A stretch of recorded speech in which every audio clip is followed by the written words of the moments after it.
Oui, alors la première raison pour laquelle j'ai décidé d'écrire ce livre, c'était le 800e anniversaire donc, de Saint-Louis. Mais ce n'est pas la raison principale. En fait, j'avais écrit le roman de Charette, donc les mémoires imaginaires du grand chef vendéen.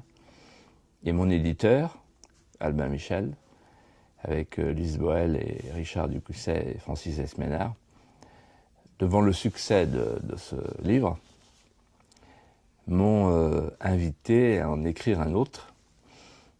Et je me suis retrouvé un peu directeur de collection avec ma propre plume du roman national. Donc après le roman de Charette, le roman de Saint-Louis. Et la raison pour laquelle j'ai voulu écrire ce livre, c'est en pensant aux nouvelles générations qui voient la France s'abîmer, quand on marche à tâtons dans l'obscurité. On cherche le mur porteur. Et le mur porteur de la France, c'est Saint-Louis. Et puis, Saint-Louis nous oblige, à travers sa vie, son œuvre, son apogée, sa personnalité, à retourner à la source primordiale où allait boire l'Occident lorsque, croyant en lui, il se construisait sans se mépriser. Et puis, j'ai lu les chroniques, les chroniqueurs, puisque Saint-Louis est le premier roi qui parle à la première personne. Non pas avec des formules frappées sur des médailles, mais avec la langue quotidienne. Et à force de lire les chroniqueurs, je me suis senti en familiarité, et pour ne pas dire en famille, avec le roi éternel. Le roi éternel, expression de Chateaubriand.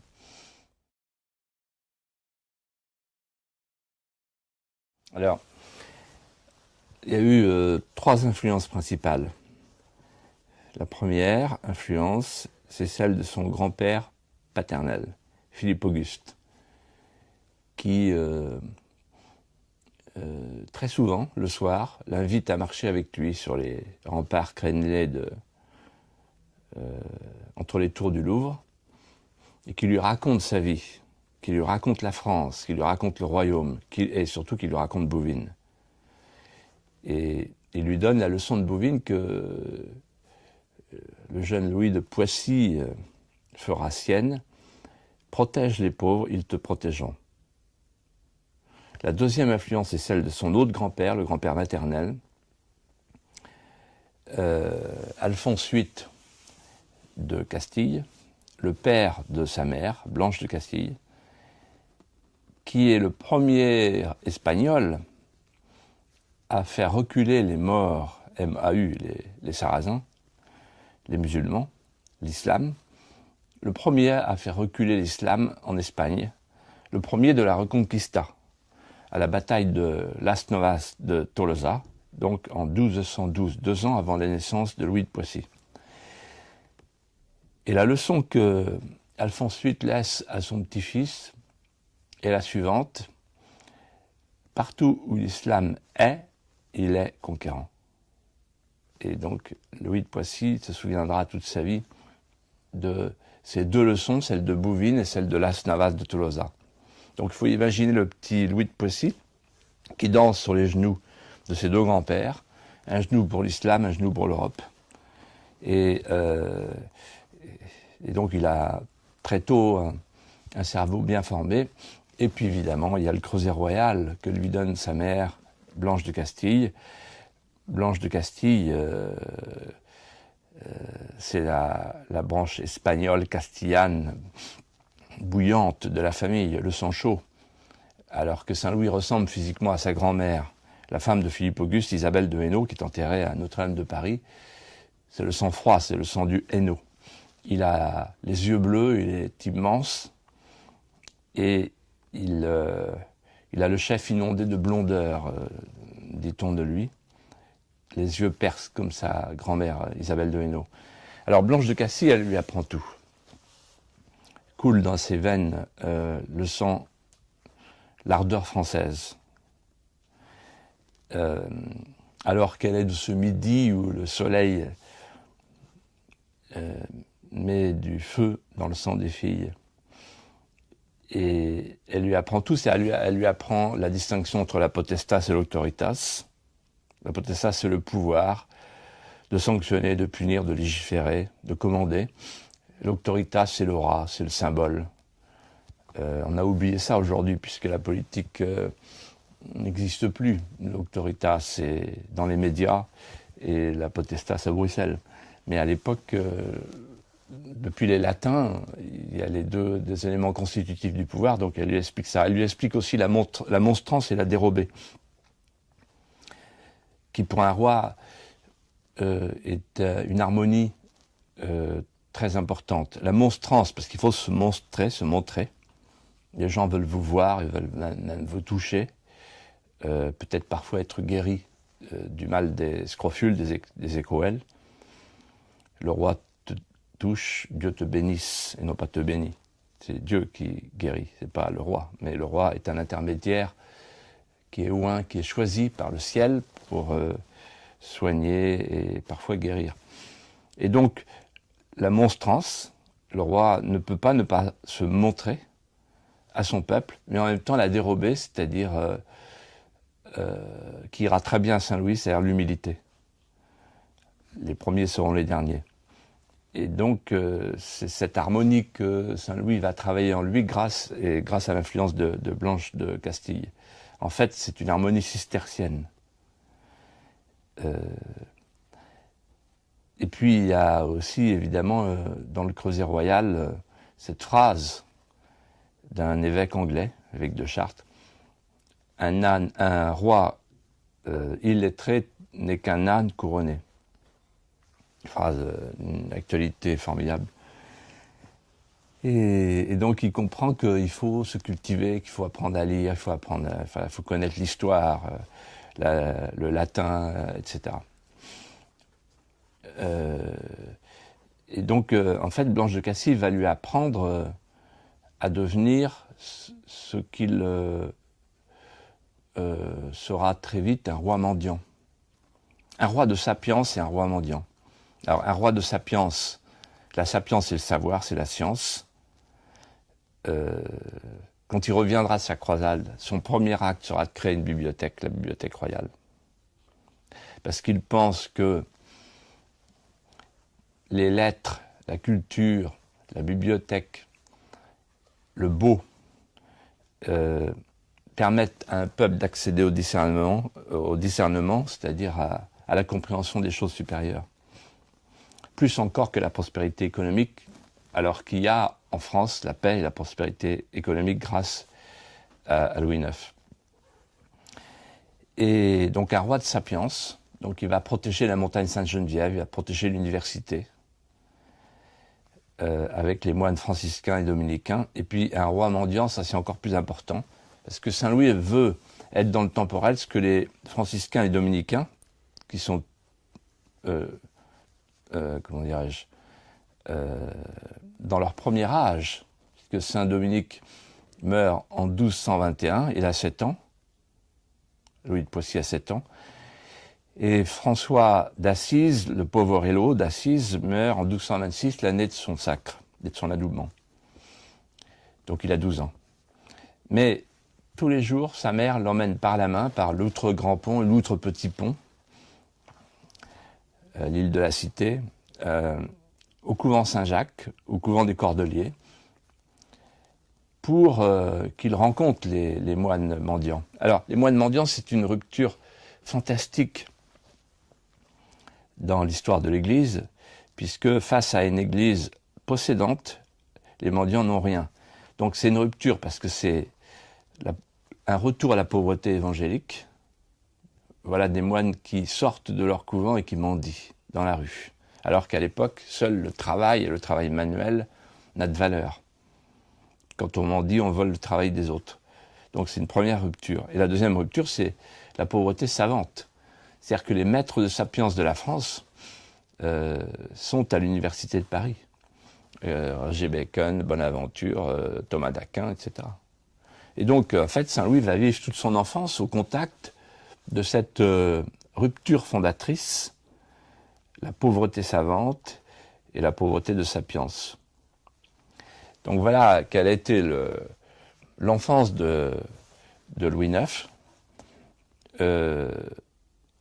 Il y a une phrase que j'ai retrouvée, une instruction que donne sa mère, Blanche de Castille, à Marie la Picarde, qui est la nourrice de la géniture royale.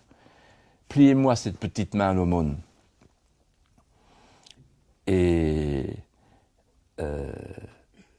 très rapidement, Louis de Poissy, devenu Louis IX, quand il sera Louis IX, c'est-à-dire après son sacre, 1226, va changer de chaussures. Il va porter des chausses avec des avant-pieds sans semelle. Il aura les pieds écorchés. Seule sa mère le voit. On ne le voit pas de l'extérieur parce qu'il ne veut pas que ça se sache, parce qu'il est humble. Et il y a une anecdote, je terminerai par là pour répondre, parlez-moi longuement à votre question, mais la question était capitale. Une anecdote qui est extraordinaire, peu connue. Quand il a fini sa semaine le samedi soir, il prend son cheval, il part à Royaumont. Royaumont, c'est une abbaye qu'il connaît bien parce qu'il a contribué à la construire de ses mains, avec ses frères. Ils ont porté les brancards de pierre. Il arrive à la porterie, il est accueilli par le père Henri, le père hôtelier. Il échange sa vêture royale contre une bure de simple moine. Il rejoint sa cellule et le lendemain matin, il sert à table. Il apporte les écuelles aux moines. Mais il y a plus fort que ça. C'est quand il a fini son service, le dimanche midi, le dimanche après la messe, il va servir dans une petite maison séparée, un lépreux. Maison séparée parce que le lépreux est contagieux. Personne ne veut plus le voir parce qu'il a la lèpre et sur son visage détruit voyagent toutes les répugnances de la nature. Et Louis IX lui apporte son écuelle et il lui coupe sa viande. Il y a même un détail que rapporte Jean Éville, c'est qu'un jour, le moine lépreux, qui s'appelle le frère Liger, hurle parce qu'il a mis du sel, le roi. Et donc, comme il n'a plus de lèvres, donc les gencives sont à vif et donc il hurle de douleur. Donc le roi lui demande pardon et le roi l'appellera le prince de Royaumont. Et pour montrer à quel point il le porte dans son cœur, il voudra que sa fille Blanche, qui va mourir, sa première fille, soit enterrée à côté du prince de Royaumont, à Royaumont, dans la tombe voisine du frère Liger, le prince de Royaumont. Voilà qui était... voilà ce qu'ont été les enfances de Louis IX, et voilà ce qu'il a été comme roi. Oui, on est très très très très loin de la politique d'aujourd'hui. C'est-à-dire, en fait, pourquoi on est très très loin? Parce que pour Saint-Louis, la politique est un service, un sacrifice. Aujourd'hui, une consommation. D'abord, il reçoit son époque comme une époque qu'on dit apocalyptique, parce que les nuages qui passent au-dessus du Louvre sont chargés de menaces. Alors il y a la menace Plantagenet. Les Plantagenets, en fait, ont un seul objectif, c'est de faire un seul royaume de la France et de l'Angleterre, mais un royaume anglais. Donc le léopard guette. On croit qu'il dort, mais il guette. Ensuite, la menace Qatar. Les Qatar veulent séparer l'esprit du monde et ils prônent dans leur idéologie finalement le suicide et l'interdiction de la procréation. Parce que tout ce qui vient de Dieu est esprit, tout ce qui vient du monde, matière, et vient du diable. Et donc la société, le pouvoir, la procréation sont à bannir. Donc on comprend qu'un pouvoir politique ne puisse pas accepter une telle déviance. Donc pour lui, c'est un vrai problème. Après, il y a plus grave, il y a la menace tartare. Les Tartares sont aux portes de l'Europe. Et on dit même qu'ils sont un éperon de l'Asie en Europe. Ils ont ravagé la Moscovie, la Bohême, ils sont aux portes des Allemagnes et de Rome. Donc Louis IX s'attend à les voir grimper autour de Notre-Dame, en construction sur les échafaudages. Et il dit même à sa mère, si jamais ils arrivent jusqu'à nous, que fera-t-on? Sa mère dit, je voudrais bien savoir. Et il répond avec humour, soit on les renverra chez eux dans leur enfer en Tartarie, soit ils nous enverront au ciel. Voilà. Et donc, il ne se préoccupe jamais de lui-même. Jamais. Il se préoccupe des autres. C'est qui les autres? C'est le bien commun. Au sens de saint Thomas d'Aquin. Le bien commun, c'est la France. Et la chrétienté. Et donc, à aucun moment, il ne cède au narcissisme ou à l'hédonisme politique. Il ne se préserve jamais.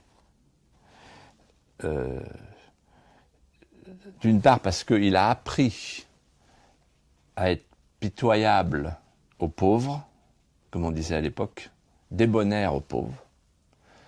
Il a appris de sa mère et de tous les chapelains du Louvre, et de François d'Assise, etc., tous les gens qu'il a rencontrés. Et ensuite, parce qu'il y a un événement dans sa vie qui va tout changer, quand il apprend que l'empereur de Constantinople a vendu la couronne d'épines aux Vénitiens. Donc il va racheter la couronne d'épines, il va aller la chercher à pied à Sens, la ramener à Notre-Dame de Paris, et là il va demander à son architecte, Pierre de Montreuil, de construire, de dessiner, d'imaginer un écrin de lumière. Il lui dit, d'habitude, depuis les Grecs et les Romains, ce sont les architectes qui commandent à la pierre et la pierre qui commande à la lumière. Là, ça sera l'inverse. C'est la pierre qui commandera, c'est la lumière qui commandera à la pierre. Et pourquoi ce moment, l'arrivée de la couronne d'épines en 1239, change tout pour lui? Parce qu'il va troquer sa couronne de puissance contre une couronne de souffrance. Toute la vie de Saint-Louis ne s'explique que par le fait que pour lui, la frontière de la chrétienté latine, c'est le Jourdain. Contrairement à ce qu'on croit aujourd'hui, la croisade n'est pas du tout une guerre de conquête ou d'agression. C'est une guerre de légitime défense. C'est une guerre de reconquête. Il le tient de son grand-père, qui fait reculer les morts en Espagne, qui ne sont pas chez eux. Mais pour Louis IX, l'Orient précède l'Occident, puisque c'est en Orient qu'est né, mort et ressuscité Jésus-Christ. C'est en Orient qu'ont vécu les premières communautés des apôtres. Il y a la France du couchant, la nôtre, et la France du Levant, ce qu'on appelle aujourd'hui le Liban, la Syrie, la terre de promission. Et donc pour lui, il est inacceptable que la route des pèlerins soit coupée par les Sarrasins. Il est inacceptable que le tombeau du Christ, que le Saint-Sépulcre soit capturé, détourné, piétiné. Et il est inacceptable que les chrétiens d'Orient, qui descendent des premières communautés des disciples du Christ, lorsqu'ils crient, ne reçoivent pas de réponse. Et donc, quand il les entend crier, il répond « Je viens ». Et contrairement à ce que lui conseille son entourage, sa famille et surtout sa mère, Blanche de Castille, il décide de partir en 1248 pour la terre de promission, ce qu'on appelle passer outre. Il passe outre. Il emmène sa femme, d'ailleurs, Marguerite de Provence. Ils vont revenir avec trois enfants, dont Jean Tristan d'Amiette, qui est né à Damiette en 1249. Et puis il repartira une deuxième fois pour une deuxième expédition à Tunis.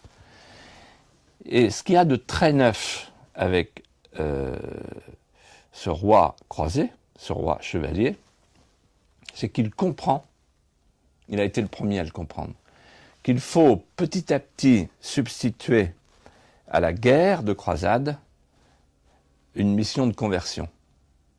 C'est-à-dire que quand il repart à Tunis, c'est parce que le sultan Mohamed Mostanser lui a fait passer des messages « je veux me chrétienner », je veux me convertir. Donc pour Saint-Louis, la croisade est une conversion. Comme il est croyant, il ne supporte pas qu'il y ait des gens qui ne savent pas qui est Jésus-Christ. Et donc, il est logique. Il va chez eux, comme a fait saint François d'Assise, sur les remparts du Caire. Et donc, il ne va pas là-bas pour tuer, pour oxyre, mais pour convertir. Et c'est ainsi qu'il enverra en Tartarie Guillaume de Rebruck, un dominicain, et ensuite André de Longjumeau pour convertir les Ismaéliens. En d'autres termes, il comprend que la langue de feu des apôtres ira plus loin que le feu grégeois des arbalétriers.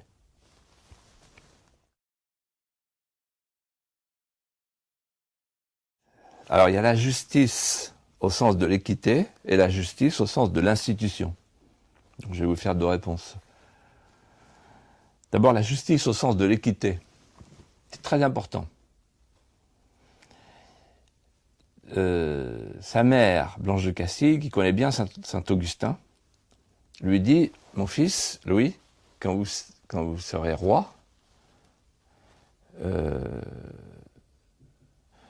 vous serez membre de la cité céleste et membre de la cité terrestre. Dans la cité terrestre, vous aurez des vassaux et des sujets dont vous serez le supérieur. Ils vous obéiront. Mais n'oubliez jamais que vous êtes aussi membre de la cité céleste et que dans la cité céleste, vous serez le serviteur de vos serfs. C'est l'égalité des enfants de Dieu. Et donc, jamais Louis IX n'oubliera cette leçon des deux cités. Et donc, il n'hésitera pas à condamner ou à faire condamner les puissants. Alors, il y a des exemples célèbres d'un grand seigneur qui a fait assassiner des jeunes braconniers qui venaient sur ses terres. Saint-Louis le convoque, il le fait mettre dans un cachot du Louvre, et ensuite il le juge. Et là, il y a tous les grands d'Europe qui se coalisent et qui font donner tous les gens puissants. Et Saint-Louis est inflexible. Alors maintenant, la justice institution. En d'autres termes, la justice équité, pour Saint-Louis, être juste, c'est être vrai, être exact et distribuer les mérites sans considération du statut ou de la richesse. La justice institution. Il crée un tribunal d'appel à ciel ouvert sous son chêne capétien à Vincennes parce qu'il veut une justice qui soit rapide, humaine et établie sur le bon sens. Non pas une justice de règles et de jurisprudence où le formalisme finit par l'emporter sur la question de fond, mais une justice qui ne tienne compte que de la réalité des faits abordés avec le bon sens. Avec le bon sens. Et donc, il se détourne de tout le byzantinisme juridique qui envahit les cours ecclésiastiques et baroniales, et il y substitue donc son tribunal d'appel, qu'on appelle les plaies de la porte. Les plaidoiries de la porte, c'est à la porte du palais.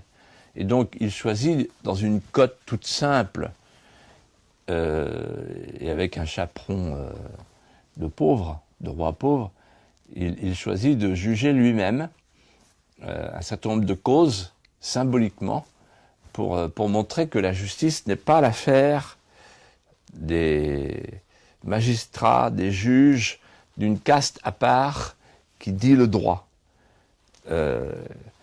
Et ça change tout. Voilà. Donc, le justicier, le roi justicier est un roi d'équité et d'humanité. Et alors, très important, à son époque, il y a déjà le pilori médiatique. Et lui, il se moque du pilori médiatique. Il dit la justice, c'est ici, c'est pas dans les médias. Et par rapport Les médias de l'époque, ce sont ce qu'on appelle les troubadours et les trouvères, enfin les poètes, les acrobates, etc. Tous les gens qui sont dans les rues et qui font circuler des rumeurs.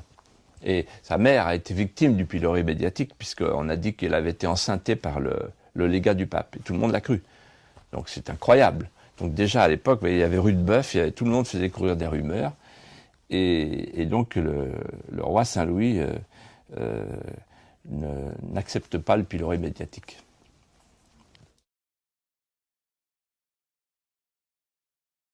Non, j'ai compris votre question, bien sûr.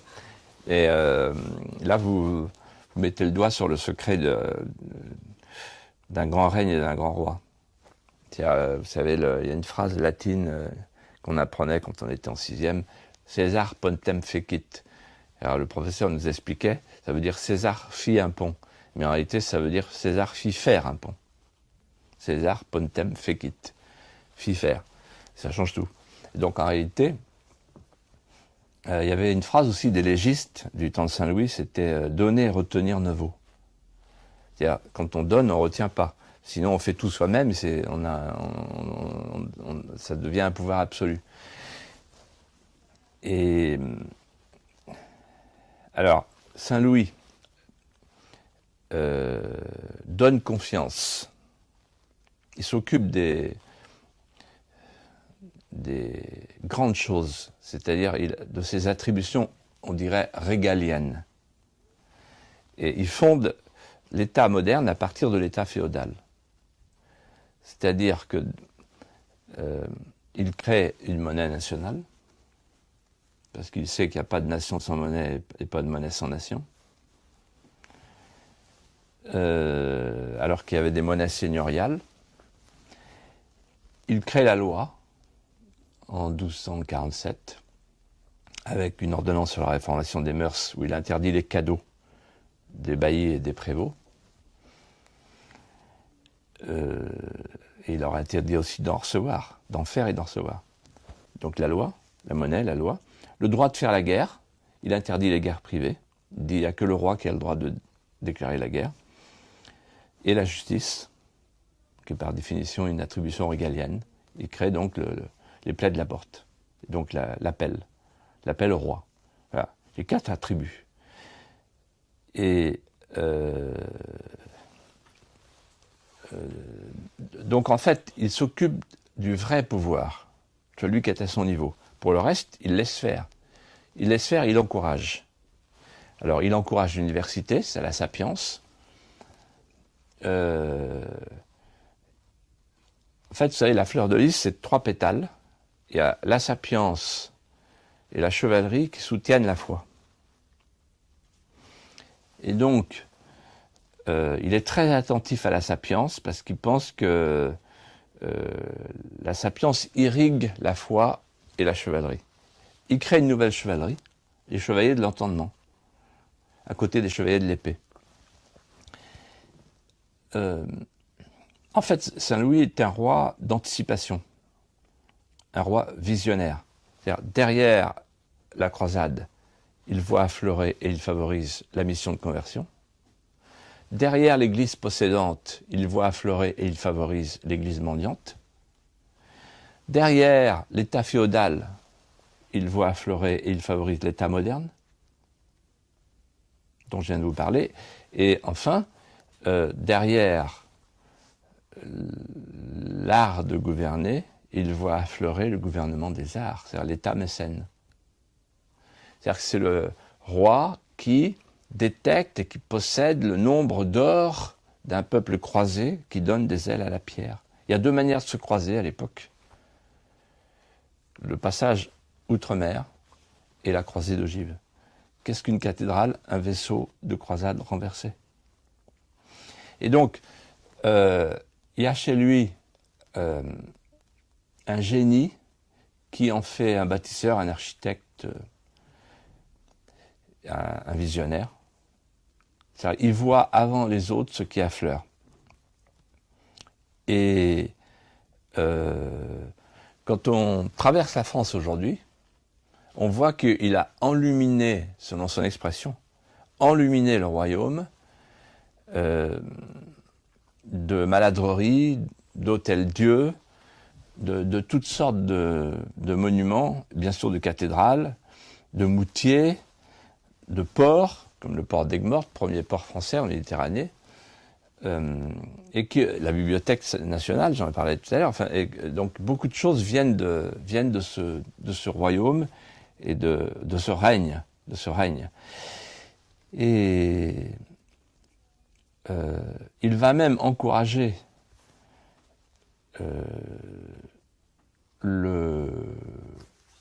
la fabrication, l'édition, la conception d'un livre sur le travail, qui ordonne le travail.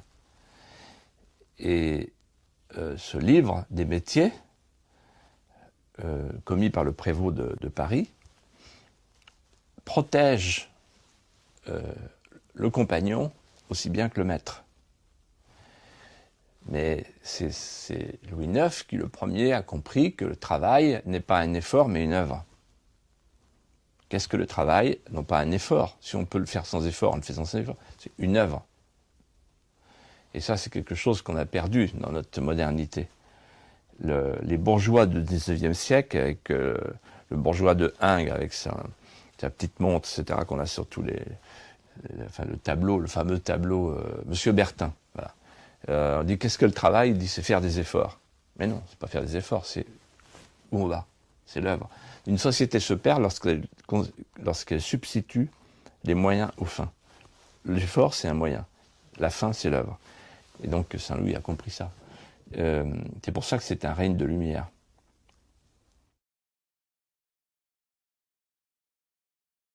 D'abord, nos politiciens, qu'est-ce qu'ils ont fait depuis une soixantaine d'années? Ils se sont délivrés du pouvoir. C'était trop lourd pour eux.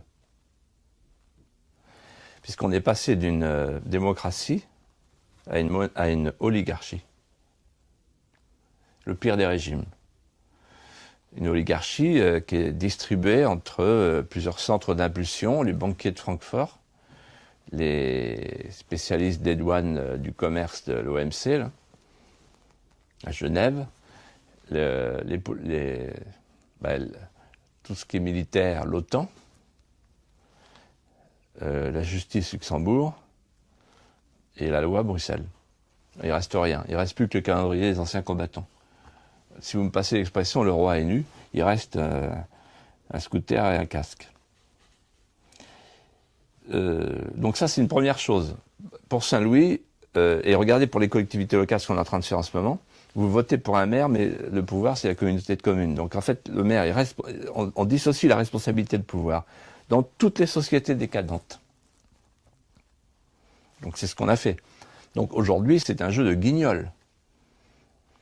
Les gens disent Sarkozy, Hollande, mais le pouvoir, il est ailleurs, c'est fini. Vous voyez, même pour construire un aéroport, je disais ce matin dans la presse que Bruxelles a dit attention, vous êtes en infraction. Et les gens n'ont pas vu ça encore, n'ont pas encore compris. Donc pour Saint-Louis, le pouvoir est là où est la responsabilité est là où est le pouvoir. J'assume mon pouvoir et j'assume ma responsabilité. La deuxième chose qui est fondamentale, donc vous voyez, première leçon. La deuxième chose qui est fondamentale, c'est le beau qui sauvera le monde, disait Dostoïevski. Louis IX avait compris. Son acte principal, c'est la Sainte-Chapelle.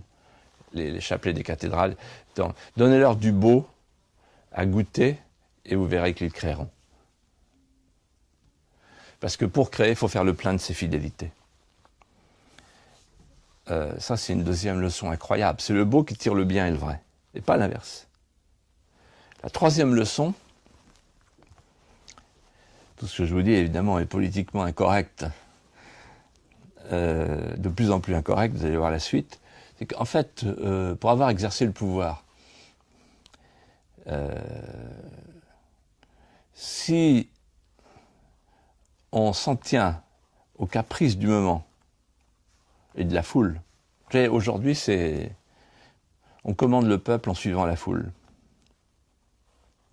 Si je m'en tiens aux caprices de la foule et de l'instant, et si je considère que la vérité est dans la majorité, alors il faut godiller. C'est la politique du marketing. Le marketing politique. La sondocratie. Mais si je considère que plus tard je serai jugé par celui qui juge tous les juges, c'est-à-dire à partir de la règle latine « nisi potestas ad Deo », nul pouvoir qui ne vienne de Dieu, alors tout change. Et donc en fait, le pouvoir de Saint-Louis est deux fois borné. Il est borné par son ancrage dans le sacré. Le roi sait qu'il sera jugé à l'instant de son agonie. Quand il va s'allonger avec sa longue chemise de lin trempée sur un lit de cendre, à la manière cistercienne, l'instant d'après, il sera jugé. Qu'as-tu fait de ton pays qui t'a été confié? Donc il est jugé par plus haut que lui.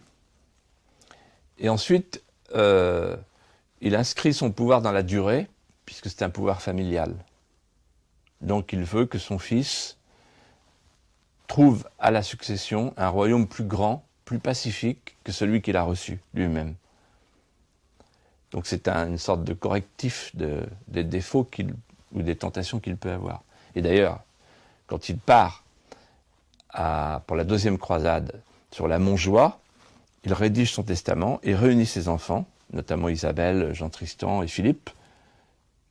Philippe qui va devenir Philippe le Hardi, et il leur donne un texte qui est arrivé jusqu'à nous, qui est son testament. Et son testament, c'est un testament spirituel. Puisqu'il dit « J'avais tout, y compris le bonheur d'une femme admirable, Marguerite. J'avais la prospérité, j'avais la paix.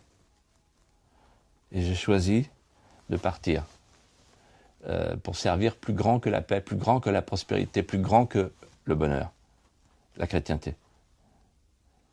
La Christianitas. Il est le roi de la Christianitas. Et donc, c'est le roi donné qui devient le roi hostie. Il s'offre pour la chrétienté. Et donc, cette idée du pouvoir sacrificiel, imaginons aujourd'hui que les politiciens aient du pouvoir qu'ils exercent une si haute conception que pour eux le pouvoir est un sacrifice. Voilà. Et moi, si je suis parti, c'est parce qu'à un moment donné, je me suis dit, les gens ne comprennent pas.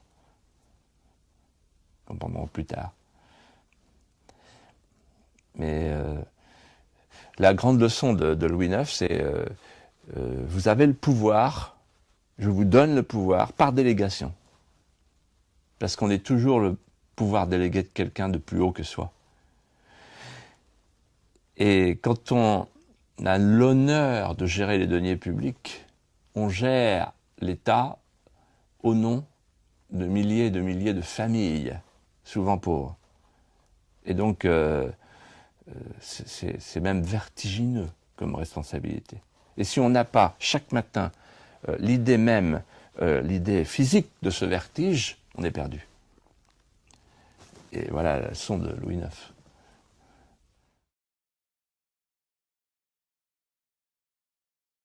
Il y a une question, il y a un mystère. Pourquoi ce roi si lointain nous inspire aujourd'hui encore un mélange d'admiration et même de fascination.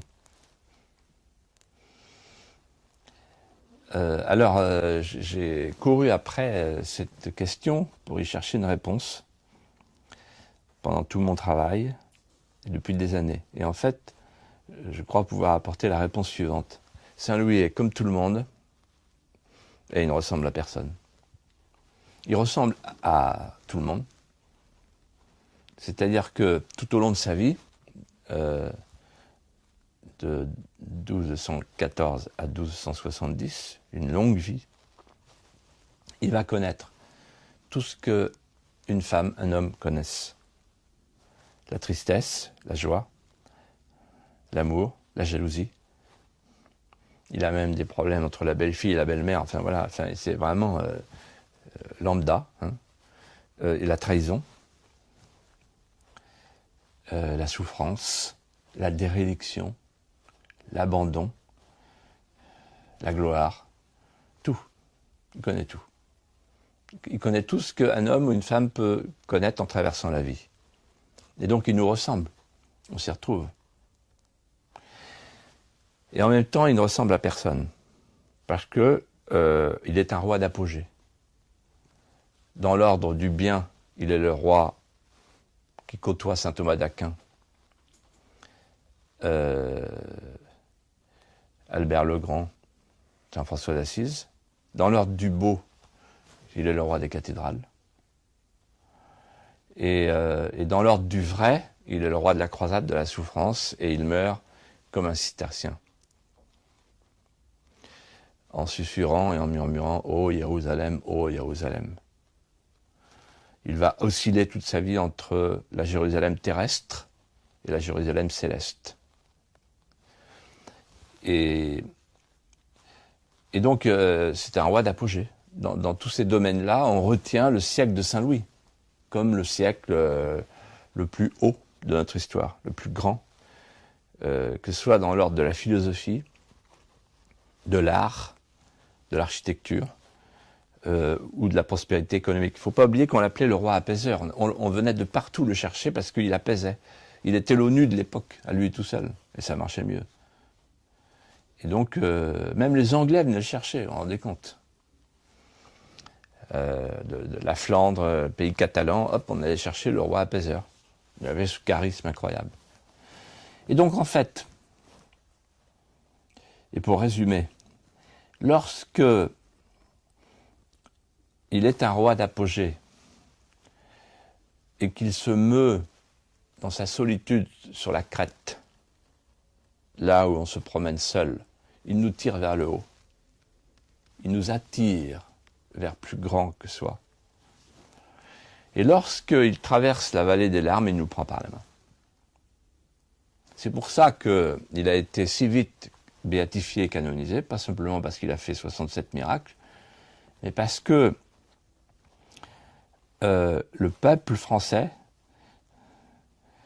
qui ne se consolait pas de l'avoir perdu, a demandé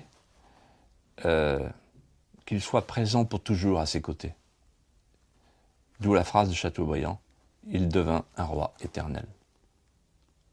Saint Louis. Et en fait, moi j'ai écrit ce livre en pensant à tous les vitraux de Saint-Louis que j'ai vus depuis mon enfance partout. Et je me suis dit, les hagiographes ne lui ont pas rendu service. Ce vitrail qui est là, en face de moi, exprime un Saint-Louis si haut, si grand, si lointain, qu'il est abstrait. A-t-il un cœur? A-t-il des tristesses? A-t-il des désirs? A-t-il connu le sourire, le bonheur et la déréliction? On ne le pense plus. Alors il faut déposer le vitrail. Descendre le vitrail. C'est ce que j'ai fait.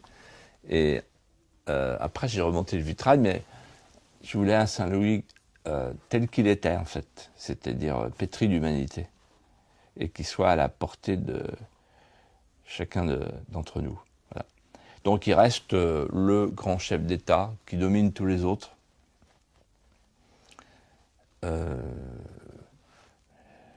D'ailleurs, lorsque l'aumônier de Louis XVI accompagne Louis XVI à l'échafaud, il ne se trompe pas. Il cherche une dernière parole consolatrice pour le roi de France, qui va être guillotiné. Et il lui dit à l'oreille, « Monte au ciel, fils de Saint-Louis ». Et il y a une relation entre mes deux livres, le roman de Charette et le roman de Saint-Louis. Le roman de Charette, pourquoi? Parce que Charette s'est battu pour le dauphin. Et c'est-à-dire le dernier fils de Saint-Louis. Et donc je voulais que mes lecteurs remontent à la source primordiale. Et en fait, Saint-Louis, c'est aussi la source primordiale de ce lieu où nous sommes, le Puy du Fou. Parce que si Saint-Louis n'avait pas existé, la France ne serait pas ce qu'elle est aujourd'hui, déjà par ses paysages et par sa colonne vertébrale, si tant est qu'elle en a encore une. Voilà.